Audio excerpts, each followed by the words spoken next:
The hour has grown late and shadows lurk around every corner. Did you know that when listening to each episode of Frightmare Theatre, you have been subliminally tapping into top-secret instructions? Too fine a frequency for that of the human ear, it is only audible to the highly attuned lobes of man's best friend. The message, as barked to me by our lovable mascot Alucard, reads as follows. Bark, bark. Bark, woof, woof, bark. Bark, woof, bark, woof. Bark, bark, bark, woof. Woof. Woof. Yip! Roughly translated, it reads, devour them all. In order to discover the launch date of this cannibalistic canine catastrophe, we here at Frightmare Theatre tortured Alucard to the brink of breaking point.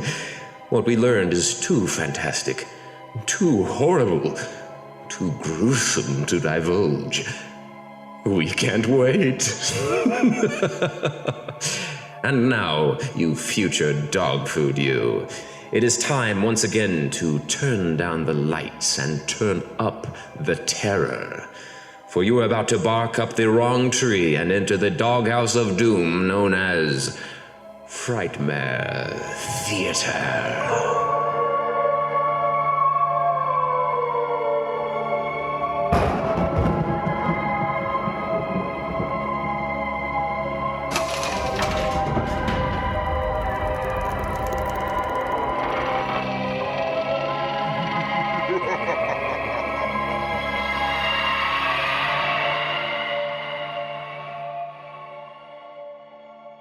Good evening, my freakish followers. I am your odious, ominous host, Dr. Necropolis. Tonight, our show takes a bit of a nasty detour. Be nice. Okay, fine.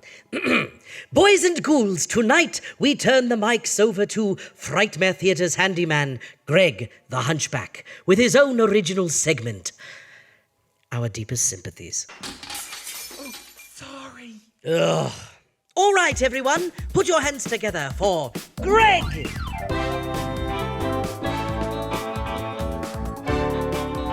Tonight on Ghost Gabs with Greg, station handyman Greg the Hunchback takes calls from listeners just like you, discussing a wide range of topics from ghosts to specters and everything in between. The lines are open. Greg. Hi, everybody. Welcome to Ghost Gabs with Greg. I'm Greg. Hi. If you have seen a ghost and you want to gab about it, well, call me right up. I'm Greg, and I want to gab with you about your ghost. If anyone needs me, I'll be in the booth. Somehow we have our first caller. Hey, caller. Welcome to Ghost Gabs with Greg. I'm Greg. Let's gab about your ghost. Hi, Greg. First time listener, first time caller. Listen, I have a ghost. Oh, hi. How'd you hear about the show? You guys just announced it? Great! Tell your friends. So, what has you calling Ghost Gabs with Greg today? I have a ghost. Great! Let's gab about it. This is Ghost Gabs with Greg, after all. Yeah. I'm Greg. Well, we seem to have lost caller one, though I can't imagine why. Let's see, Greg, we have time for one more caller. Let's do it. Hi, welcome to Ghost Gabs with Greg. I'm Greg. Let's gab about your ghost. Help me! Please, God, help me! Let's get gabbing. You got a ghost? I have a poltergeist or something. Oh, that's awful. Have you consulted another doctor? I threw a gun with the wind commemorative plate at my head and I just stepped on some broken glass. Bleeding pretty bad, getting kind of woozy. Please get help. Oh, I can relate. This one time I stubbed my toe. I couldn't walk on it for like 30 minutes. It was not a good day, let me tell you. Oh God, it's gotten into the cutlery drawer. Oh no! And caller 2 is no longer with us. All right, we done here? Good. Out, Greg! Out! Sorry for subjecting everyone to that. Unfortunately, we're contractually obligated to allow Greg a certain amount of airtime because this entire production is financed by Greg's inheritance from his father. Okay, on with the show. Well, dreadful darlings, were you still planning on that hiking excursion in the Great White North? Tonight's terrifying tale may cause you to have second thoughts. Gather round the campfire, children, for the chilling tale of the Wendigo.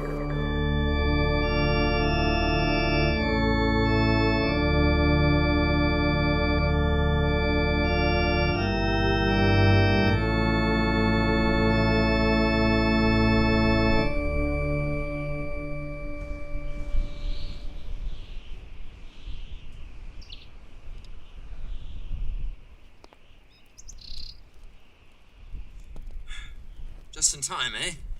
The sun's really going down.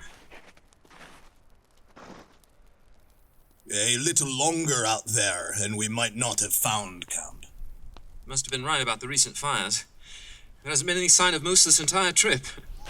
They're out there. There are subtle signs. You'd know, I guess. Hank said you were the best guide to have in these woods. Did you say that you found any on the trip last season? It was the same as now, Mr. Simpson. Still a good time, though. Being out here. I don't get to see much of the wilderness at college. But you're right. Any longer, we might have been wandering around out here for weeks. We need to have this fire going all the time.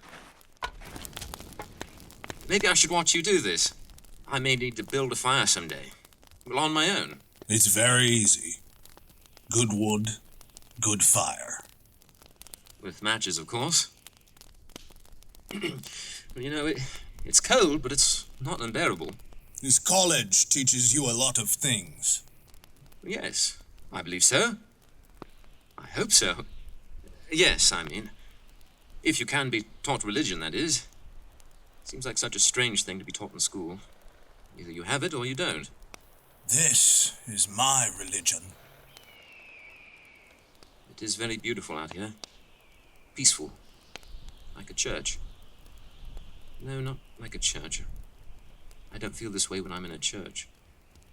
Out here, it's a little lonely. How well do you think the others are faring? Do you think they found any game? We have a better chance here. You know, DeFargo, my uncle mentioned to me something about the way you looked last night around the fire. He said there was something in your eyes when Hank mentioned us coming up this way. Like something scared you about this place. Nothing scares Joseph DeFargo. Maybe it is getting colder now. I think I'll get some tea. I guess I'd just as soon take a turn through the bush. Think I may have seen a trunk back there where they rubbed horns. Don't you need a lantern?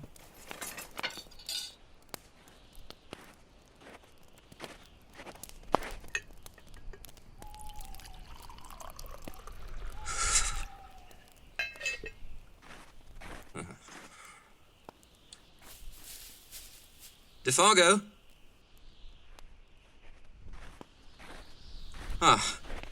Were you able to see anything in the dark? Well, you should have taken the lantern. No, I didn't see anything. I'm boiling water for tea. Are you hungry? No. The fish we cooked by the shore is still holding me over. Well, me too. You know, I began to think what I might have done if you didn't come back. I mean, these woods are a bit too big to feel quite at home in. Feel comfortable in, eh? You've hit it right, Simpson. That's the truth. There's no end to them. No end at all. There's lots that found out that and gone to pieces. I can remember Uncle telling me of stories of men who were sometimes stricken with the strange fever of the wilderness, when the uninhabited lands caught them so fiercely that they went forth, half fascinated, half deluded to their death. We must find Moose tomorrow.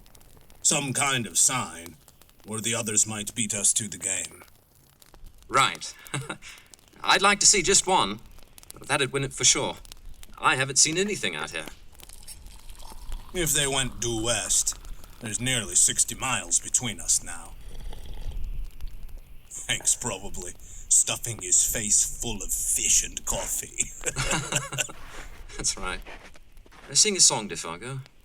If you're not too tired. One of those old Voyager songs you sang the other night. V'là joli vent, v'là bon vent, v'là joli vent, mon père. Go, good wind, go, pretty wind. Go, good wind, my friend is calling. 3 handsome ducks went for a swim. The king's son went hunting. From 'neath its wing it loses blood, and from its eyes diamonds. Go, good wind. Go, pretty wind. Go, good wind. My friend is calling. Jesus, what is it? Do you smell moose? What's wrong? Nothing. I was just taking a look around. I guess I don't feel like singing much anymore. It brings back memories. It makes me start imagining things. What are you laughing for? Oh, I was just thinking of this toy forest that I used to play with as a kid and comparing it to all this. Well, you shouldn't be laughing. There's places out there nobody will ever see. Nobody knows what lives out there, neither. Hey, you don't smell anything, do you? Nothing different? Only the fire. What does it smell like? Nothing, I guess. It must have just been that song that did it. It's the song they sing in godforsaken places when they're afraid the Wendigo is somewhere traveling about. And what's the Wendigo?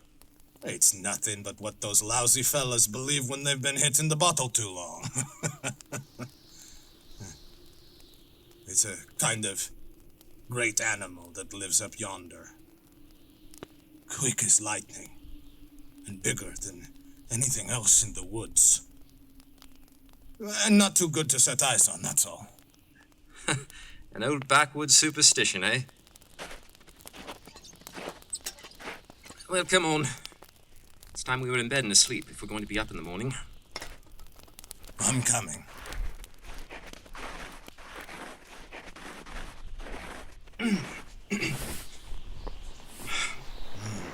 Well, good night. We will find your mates in the morning. Rise at dawn and make a rendezvous. And perhaps see some tomorrow, eh? Yes. Perhaps. Well, good night.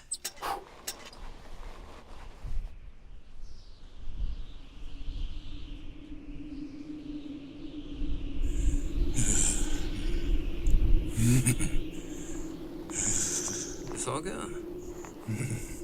Defargo, what's the matter? Are you awake? Are you cold? My God, your feet are outside the tent. Let me know if there's anything wrong.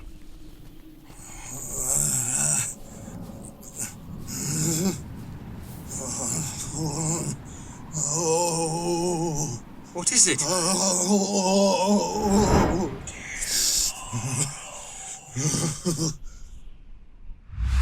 Defargo! What is it? My feet! My burning feet of fire! My burning feet of fire! Defargo! Defargo! Defargo!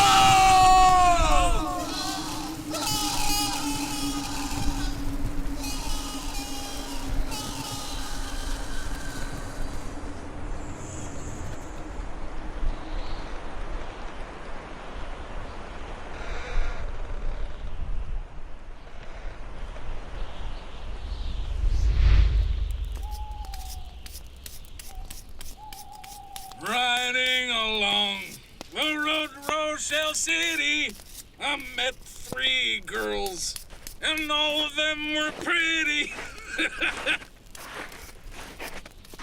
I'm sure it was my rifle. I've used this for every hunting trip and for target practice. It must be getting rusty, the rifle. Sure. Pull on the oars as we glide along together. Pull on the oars as we glide along. By chance I chose the one who was the beauty, lifted her up so she could ride beside me. Smoke. Thank you. Or maybe they're cold. I'm not used to hunting in this frigid weather. I hope young Simpson and his guide have some tobacco. Cures everything. Not much of a smoker, though. Perhaps when we meet back up with him, he'll be a cigar fiend after dealing with his weather. No, it's not that bad. Good for the circulation. Good for the blood. Good for getting away from the women, huh? With never a word we rode along together. After a while, she said, "I'd like a drink, sir."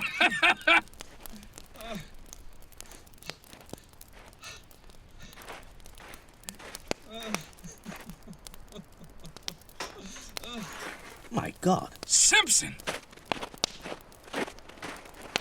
Here, take a seat by the fire. I'll get you a blanket. Thank God. Thank God. Thank God you kept the fire going. Otherwise, I would have been lost forever. Out there. What happened? Where's Defago? I don't know. Here, take my canteen. My boy, what has happened? Defago. He's gone. Why? What's happened to him?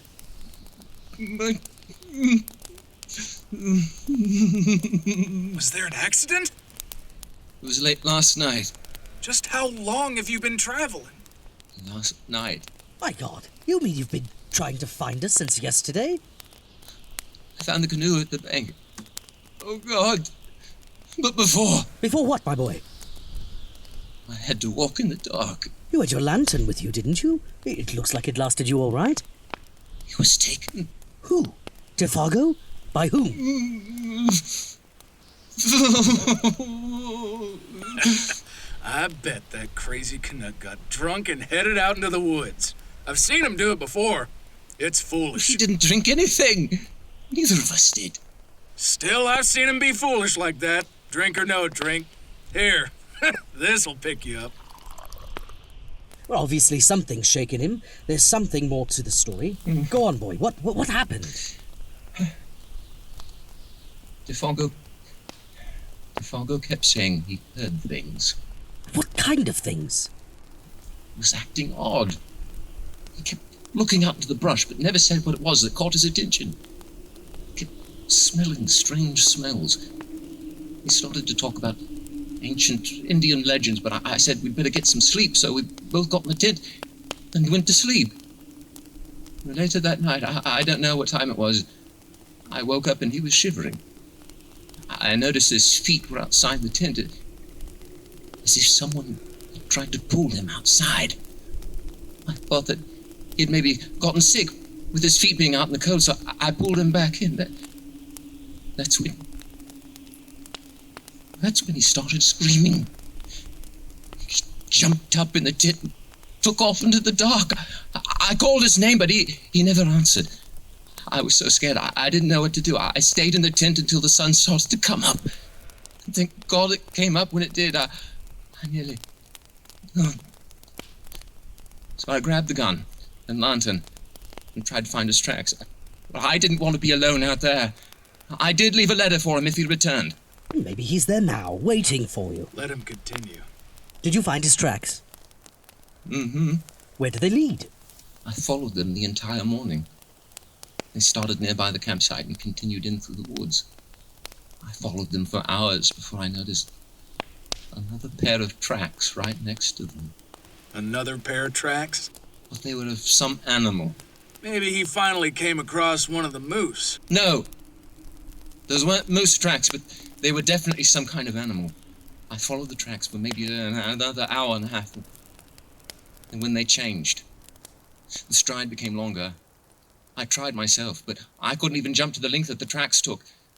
And then What? they disappeared. As if they'd just taken off into the air. The spell of these terrible solitudes cannot leave any mind untouched. I know because I felt the same way when I was out in similar woods when I was about your age. But such a trauma like yours can, I think, blur your vision. It is entirely possible that in your state things may have twisted themselves in such a way that you yourself are not able to differentiate from reality. I'm not saying that hallucinations are to blame here. Something did happen. But I am saying that it is possible that they became altered. And we won't be sure until we set out tomorrow and have a look around the camp ourselves to decipher what might have happened. But I also have to say that you have acted with courage, for the terror of feeling oneself lost in the wilderness is nothing short of awful. Had I been in your place, I don't believe for a moment that I could have behaved as you. It looks to me like the panic of the wilderness, though, got a hold of Mr. DeFago. You mentioned that he had started to talk about ancient legends of the woods. Was there anything in particular he was talking about? Yes. The Wendigo. What was that? It's an old Indian superstition. That story runs all over this section of the country. I was talking to some of the Indian guides back at the village who said that several of their friends had seen the Wendigo along the shores of the 50 Island water in the fall last year. When an Indian's gone crazy, it's always said that he's seen the Wendigo. And poor old DeFago was superstitious down to his toes. But I heard a voice. What? A voice? Before DeFago took off into the night screaming, I heard a voice call out his name. Oh my God. And he was screaming, "My feet are burning. My feet are on fire." There. Fago probably put those thoughts in your mind and you created the rest. I don't know. You see, the voice, they say, once the victim hears that, he's off for good. The eyes and the feet are taken. According to the story, the feet are for the lust of wandering and the eyes, the lust of beauty. The creature takes the victim at such a high speed that he bleeds beneath the eyes and his feet burn off. Oh, really? It's all right, though. He gets new ones, just like those of the creature that took him. And it don't keep to the ground, neither. Sometimes it takes great leaps and runs along the tops of trees, carrying its partner with it, and then drops him, just like the prey from a hawk's talons. Would you like a smoke, my boy? No. I'd take another shot of whiskey, though. Attaboy! Doctor? Sure, it'll warm me up. It really was a hell of a thing that you did, Simpson. I know men, like the doc here said, that would have cowered behind a tree in your situation. We'll head out tomorrow morning and see what we can find. And like I said, old DeFago may be waiting for us with a fire going and fish cooking ready to eat. Riding along the road to Rochelle City, I met 3 girls, and all of them were pretty, with never a word. We rode along together, and after a while she said, "I'd like a drink, sir." Many a toast she drank to her dear mother, when she had drunk to her sister and her brother. Turning to me, she toasted her own lover. That's for DeFago.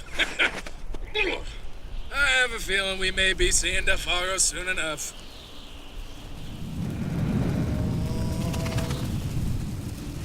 My God, what was that noise? No. It's coming from all over.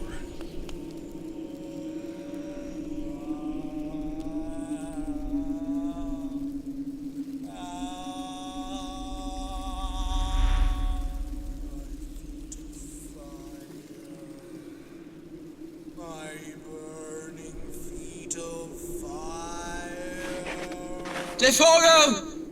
DeFago! Come down here to us! Come down! For God's sake, get the fire going again. I'm trying! Here I am, Simpson. I heard someone calling me. Well, Where have you been?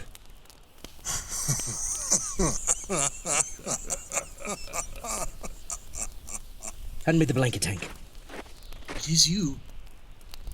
Isn't it Defargo? Of course it is. Of course it is. Only, can't you see he's nearly dead with exhaustion and cold? Well, you know him better than either of us, Hank. That's him, all right. Isn't it? I don't know. What? Why, whatever do you mean? He looks pretty pale. Like wax. Do you think there's any chance of frostbite, Defargo? I don't think his skin's on right. Ha! Doesn't that change a man beyond all recognition? Defargo? Where have you been? Can't you speak? Why, he's probably just as scared as you were, my boy. Wandering out here in the darkness, alone and scared. Would you like something to drink, Defargo? That ain't Defargo. You ain't Defargo at all. I don't give a damn, but that ain't you, my pal of 20 years. That ain't Defargo! What are you doing? If you two aren't gonna do anything, then I will. Calm down, Hank. Put your knife back. Put it away and have a seat. It's all right. Now, Defargo, tell us what's happened. Just a little so we can know how best to help you. Out with it. None of us can stand this much longer. I've seen the Wendigo. I've been with it. There now. He's all right. All right enough to stand. Here, let's get you something to eat. His feet. Oh, God. Look at his feet.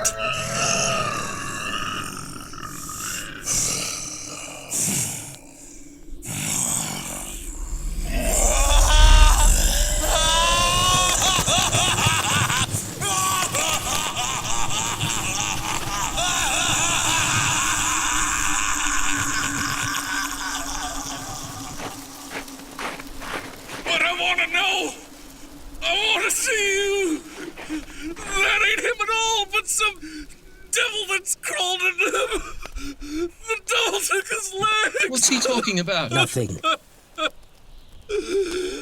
Can't you tell me what they were like? It's far better that you should not.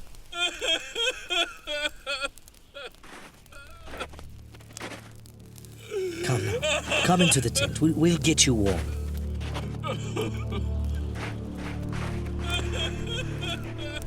But I want to know. I want to know too.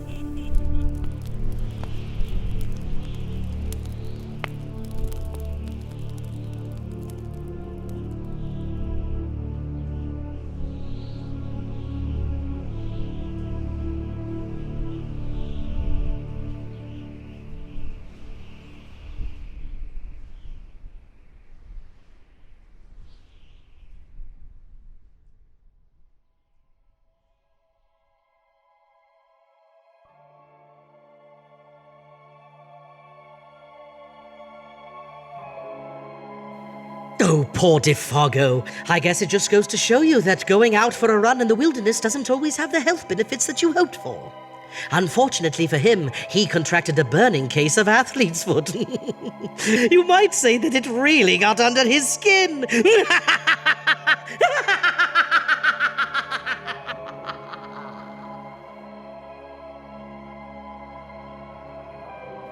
The Frightmare Theatre Podcast is brought to you by ARCANE, where nightmares become reality.